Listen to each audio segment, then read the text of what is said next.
remember when I first went to my first Point Reyes demonstration, and I was just so inspired to see so many people speaking up for the Tule Elk and against the desecration of the seashore. So thank you to everyone who's been involved in this incredible accomplishment. Thank you.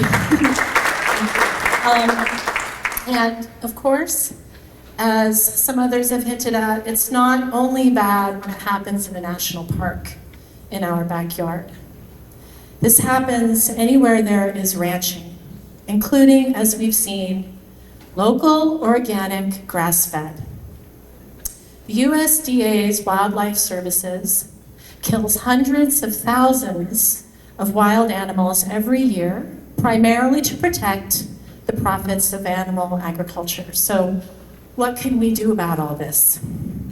The leading environmental scientists, including at Oxford, Stanford, and UC Berkeley, have stated that the number one most effective thing that we can do to reduce our impact on Earth and reverse the climate crisis is to cut out dairy and meat and phase out animal farming.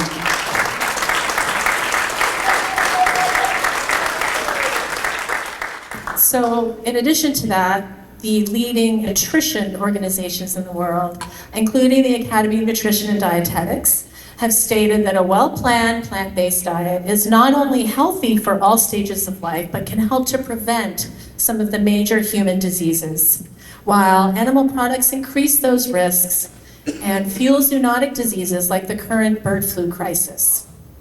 But aside from all of that, right next to what was done to the Tule elk is something just as cruel and worse: the standard practices in animal farming.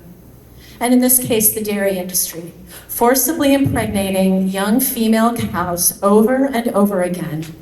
And after 9 months, when a mother gives birth, they take her babies as she tries to chase after them and bellows in anguish, often for days. Her female calves are confined alone in tiny hutches. Her horn buds are burned off, cauterized, and her male babies, her male calves, are sent to be slaughtered. Then, when she stops producing enough milk to be profitable, she is slaughtered too.